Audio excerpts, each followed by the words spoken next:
is kind of a post 17 p.m. thoughts and comments.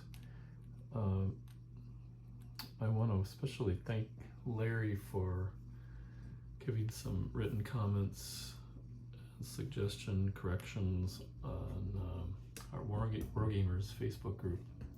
It's been very helpful, and that's kind of why I'm doing this. I'm hoping more people comment about gameplay and issues maybe they've come up with or that they see that's happening in this particular playthrough, so I can learn from it. The biggest thing Larry pointed out early on, the very first game turn, was the fact that the Germans could not have, on a D3, could not have gotten into Clairvaux on the 16 a.m. turn on an advance, mainly because this hex would have cost 3 points. I forgot about the rule that crossing uncrossed or unbridged river into rough or heavy woods is an extra +1. So the infantry units that I only counted 2 here, and then moving into Clairvaux was the extra movement point, which would be 3. And the mechanized infantry would not have been able to get there because even though they have 4 movement points, such as this Panzer Lehr unit, they wouldn't have been able to do that because they have 1 less movement point on the first turn of the game, so neither of those units could have reached Clairvaux, so he was right about that. As far as the situation right now,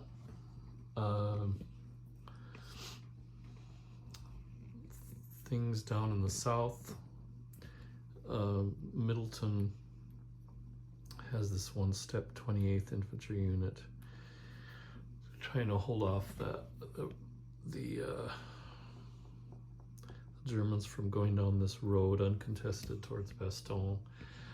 I was able to get, you can see there 3 units are in Bastogne right now, which are going to be tough to crack unless they get surrounded. That's 16, it's 21, 42 with the doubling in the town, 42 strength points, so that makes Bastogne tough not to crack. Unless, again, I imagine that this weak point here, the Germans are going to go for.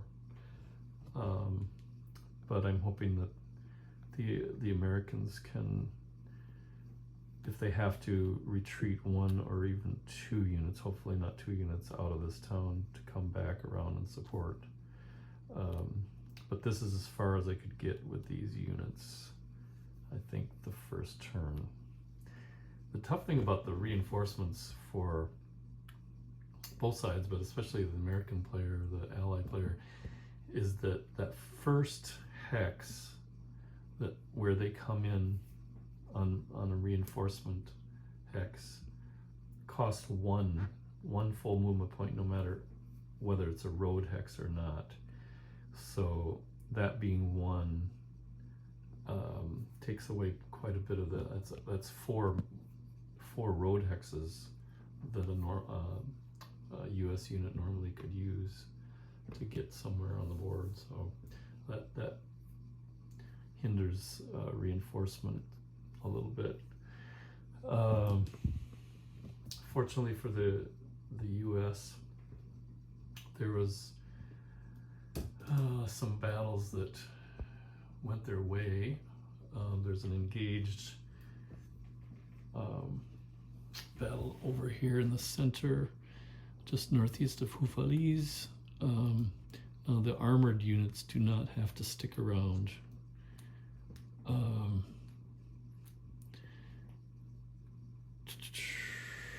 So this armored unit could withdraw. I think armored infantry, let me check on that. Engage.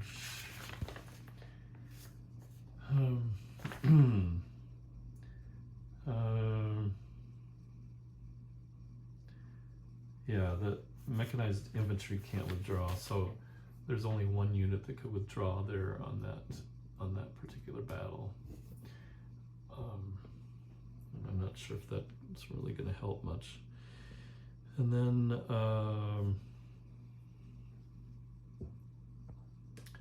let's see, up in the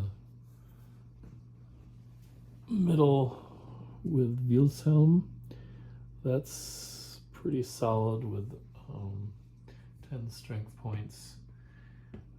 There was a